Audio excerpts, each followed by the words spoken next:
Hello and welcome to Mrs. Law's class. In this lesson, I'm going to show you how to find the inverse of exponential and logarithmic functions. And then we're going to take a look at some applications with common logs. So those are logs with a base of 10.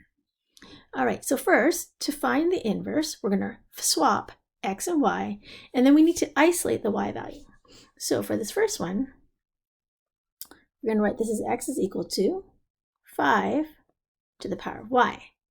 Now, we can see that y is the exponent, and we know that for logs, log is equal to an exponent. So if I write this in log form, I will actually have that y isolated. So y is equal to log the base of 5 and then x. So now we've written in the inverse. All right, let's try the next one.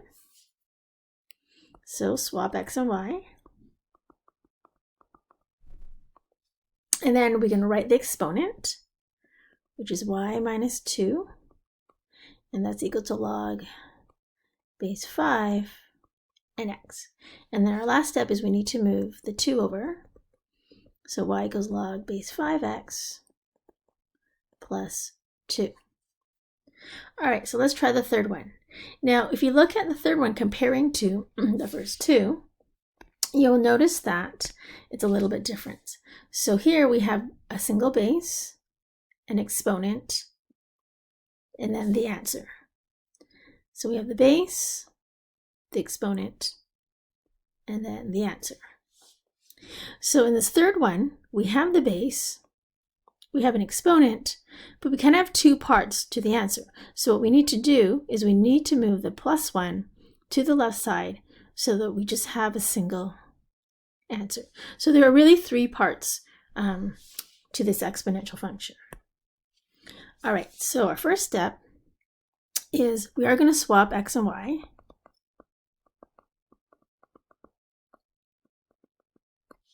And then we're going to move the 1, so that's going to be x minus 1 equals 5 to the power of y minus 2. So now we have our three parts, our base, our exponent, y minus 2, and then our answer, x minus 1. So now we can write this as y minus 2 equals log base 5, and then x minus 1. And then as our last step, let's move the 2 over.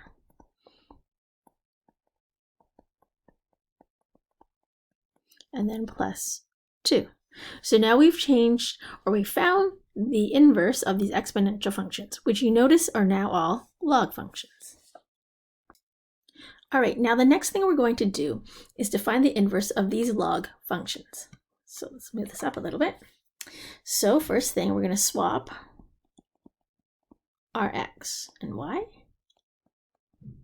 So notice that y is now, here is the value that we log. So I can say that y is equal to 3 to the power of x. So I'm going to this time write the log form into exponential form, and now I've actually isolated the y. All right, let's try another one. So swap.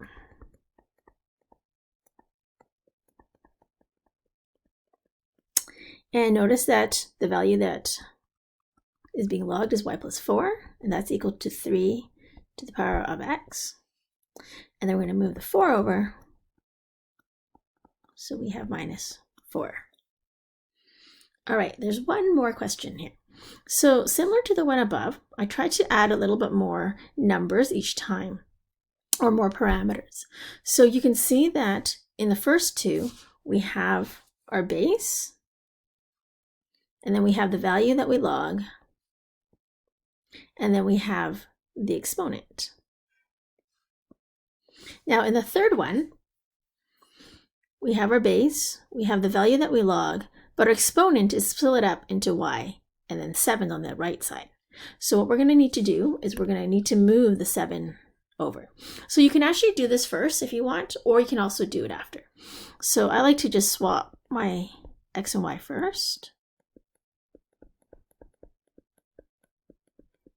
And then I'm going to move the 7 to the left.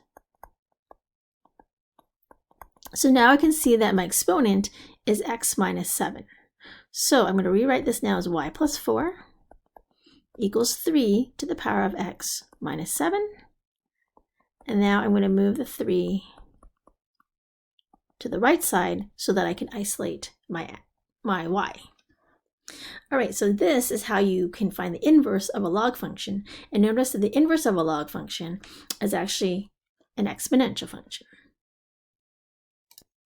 All right, so now let's take a look at some applications that involve the common logarithms, or logs with a base 10. So one of the common ones is using the Richter scale. So in 1935, the American seismologist Charles R. Richter developed a scale formula for measuring the magnitude of earthquakes. So the Richter magnitude, which is capital M of an earthquake, is defined as M equals to log A divided by A naught. So where A is the amplitude of the ground motion, which is usually measured in microns, and A naught is the amplitude, and that's corrected for the distance to the actual earthquake that would be expected for a standard earthquake. Now, you don't really have to worry so much about A naught, and what all of that stands for. So I'm going to show you actually what parts you actually need. So if we wrote this formula in exponential form, because I think it's going to be easier to use it that way, we would have A divided by A naught, and the base here is 10, since there's nothing written there. So 10 to the power of m. And then this can be converted to A is equal to 10 to the power of m times A naught. All right, let's see how to use this formula. So on July 26, 1986, an earthquake in California measured 5.5. Oh, there shouldn't be an m here. That's nothing. On the Richter scale.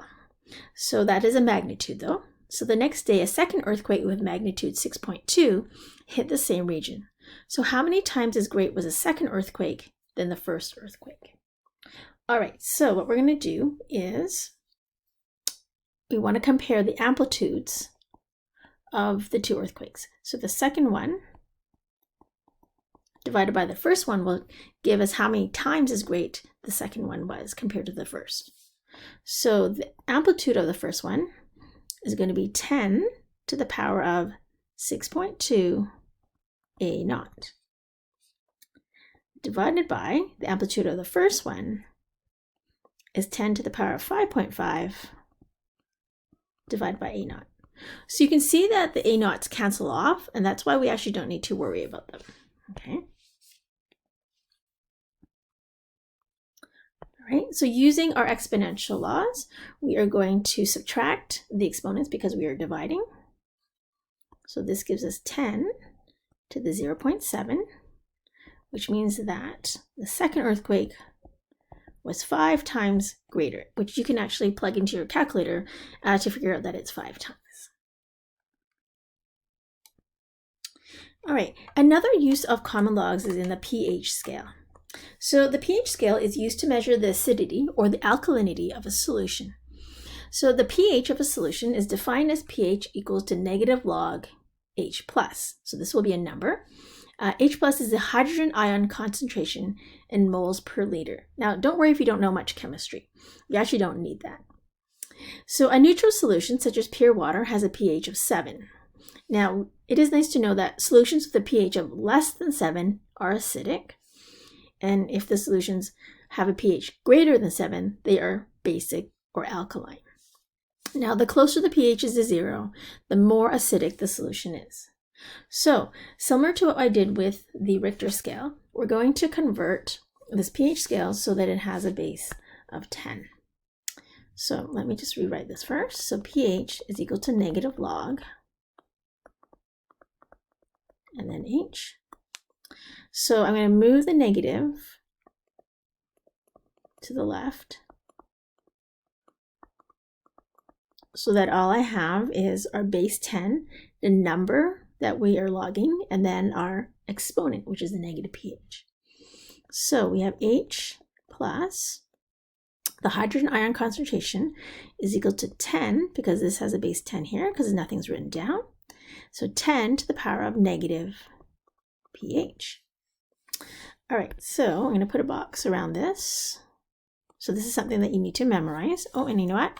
Let's go back up here, because you should also put a box around here to memorize that one as well. All right, so let's take a look at an example. So a common ingredient in cola drinks is phosphoric acid, the same ingredient in many rust removers actually, which is kind of gross. So a cola has a pH of 2.5 and milk has a pH of 6.6. Oh, there's another typo here. So how many times as acidic as milk is a cola drink? So in order for us to compare the acidity, we're actually going to take a look at the hydrogen ion concentration. So I'm going to put the hydrogen ion concentration is higher in cola divided by the hydrogen ion concentration of milk. So C for cola, M for milk. So I put the cola on the top because it is more acidic than the milk.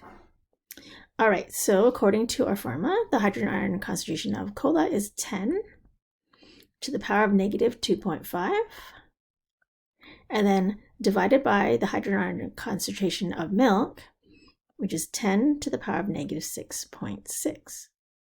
So using our log rule, when we're dividing, we're going to subtract our exponents.